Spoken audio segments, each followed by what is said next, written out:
এরপরে দেখো বহু নির্বাচনী প্রশ্ন। উৎপাদনের উপকরণ কয়টি? 2টি, 3টি, 4টি, 5টি। উৎপাদনের উপকরণ হচ্ছে 4টি। 2 নম্বর, কোন ধরনের ব্যয় ফার্মের হিসাব বইয়ে থাকে না? স্থির ব্যয়, মোট ব্যয়, প্রকাশ্য ব্যয়, অপ্রকাশ্য ব্যয়। এর উত্তর হবে ঘ নম্বর, অপ্রকাশ্য ব্যয়।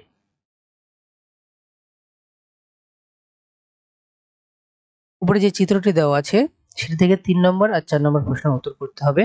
3 নম্বর দেখো, সর্বোচ্চ প্রান্তিক উৎপাদন বিন্দু শ্রমের পরিমাণ কতটুকু আছে? অর্থাৎ এখানে প্রান্তিক উৎপাদন সর্বোচ্চ কোন রেখাটিতে আছে সেটা দেখাতে বলেছে। OL, OL1, OL2, OL3 এই 4টি রেখার মধ্যে কোনটিতে আছে? এখানে আমাদের সর্বোচ্চ আছে OL, যেখানে আছে এই বি বিন্দুটি, BL1 এ পর্যন্ত।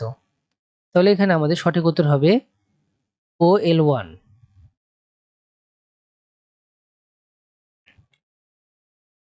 4 নম্বর, প্রান্তিক উৎপাদন MP রেখার BD অংশে দেখা যায় যে উৎপাদন ক্রমবর্ধমান হারে বাড়ে, প্রান্তিক উৎপাদন ক্রমহ্রাসমান হারে কমে, উৎপাদন ক্রমহ্রাসমান হারে বাড়ে। এখানে আমাদের সঠিক উত্তরটি হবে নিচের কোনটি? ক 1 আর 2, খ 1 3, গ 2 3, ঘ 1 2 3। এখানে আমাদের সঠিক উত্তরটি হবে গ নম্বর 2 আর 3।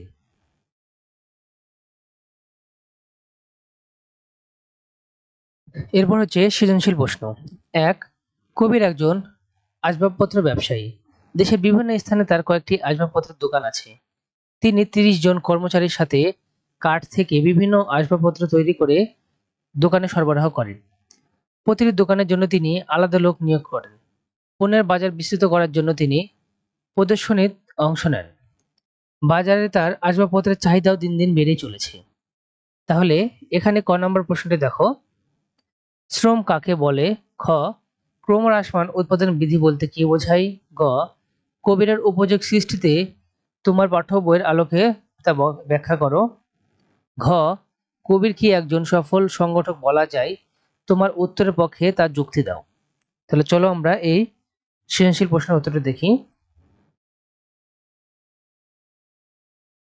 ক নম্বর প্রশ্নের উত্তর দেখো, উৎপাদনের কাজে নিয়োজিত মানুষ সব ধরনের শারীরিক ও মানসিক পরিশ্রম যার বিনিময়ে অর্থ উপার্জন করা হয় তাকে বলা হয় অর্থনীতিতে শ্রম।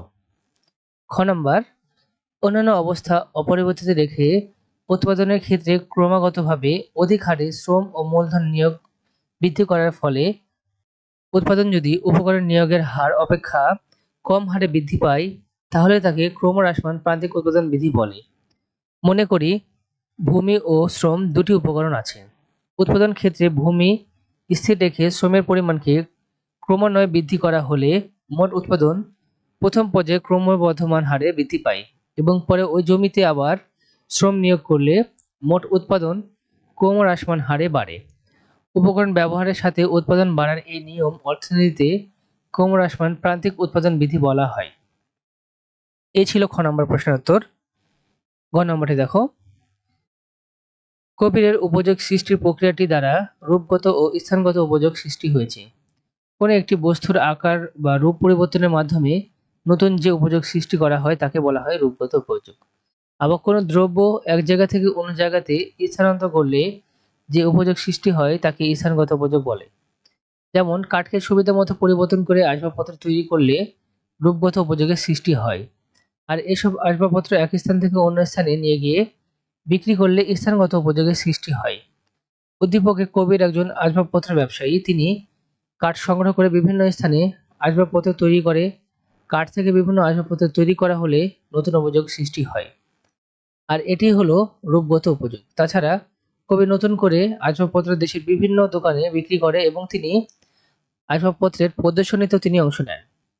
এভাবে বিভিন্ন এলাকার আসবাবপত্র পাঠানোর মাধ্যমে এগুলো স্থানগত উপযোগের সৃষ্টি হয়। তাই বলা যায় কবির তৈরি আসবাবপত্রের ক্ষেত্রে রূপগত ও স্থানগত উপযোগের সৃষ্টি হয়েছে। এই ছিল গ নম্বর প্রশ্নের উত্তর। ঘ নম্বরটি দেখো, হ্যাঁ কবির একজন সফল সংগঠক বলা যায়। উৎপাদন ব্যবস্থায় যে ব্যক্তি সংগঠনের কাজে অংশগ্রহণ করে তাকে বলা হয় সংগঠক। একজন সফল সংগঠক নিজে উৎপাদন সকল পরিকল্পনা প্রণয়ন ও নীতি নির্ধারণ করে এবং সে অনুযায়ী কারবার গঠন ও পরিচালনা করে। উদ্দীপক অনুসারে কবি নিজেই ব্যবসার সকল নীতি নির্ধারণ ও ব্যবসার পরিচালনা করে।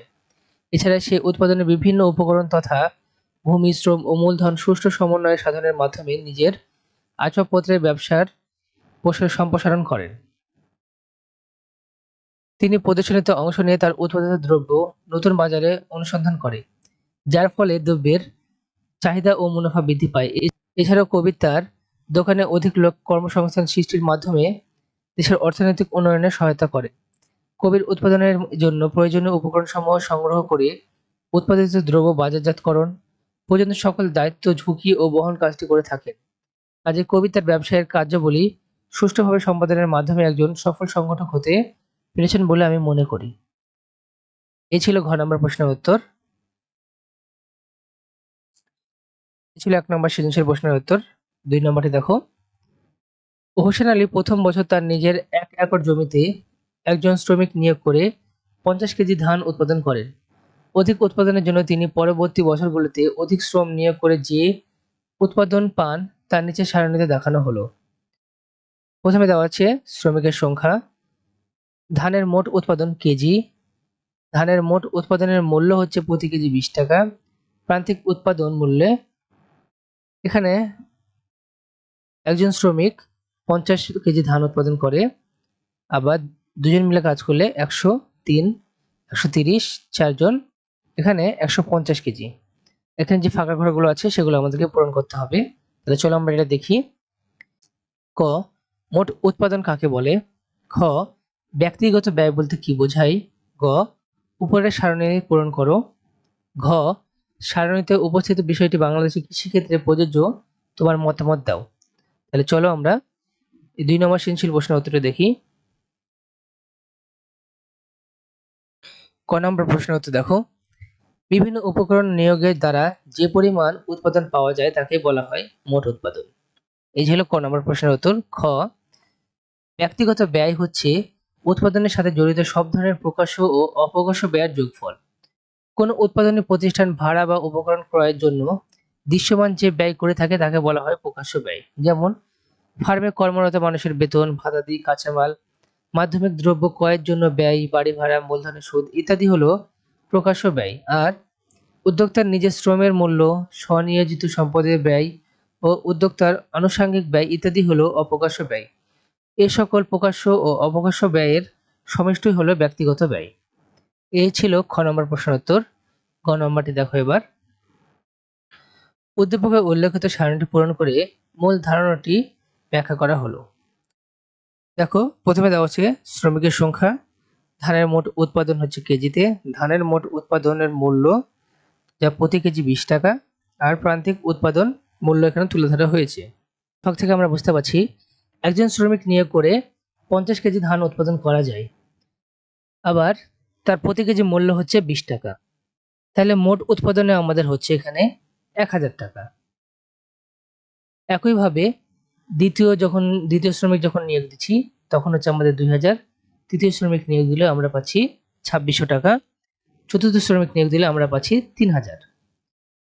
আর এখানে আমাদের প্রথম ব্যক্তির ক্ষেত্রে প্রান্তিক উৎপাদন মূল্য হচ্ছে ১০০০, দ্বিতীয় জনের ক্ষেত্রে ১০০০, তৃতীয় জনের ক্ষেত্রে ৬০০, চতুর্থ জনের ক্ষেত্রে ৪০০ টাকা। অর্থাৎ প্রান্তিক উৎপাদন মূল্য কমছে আর আমাদের ধানের মোট উৎপাদনের মূল্য হচ্ছে বাড়ছে।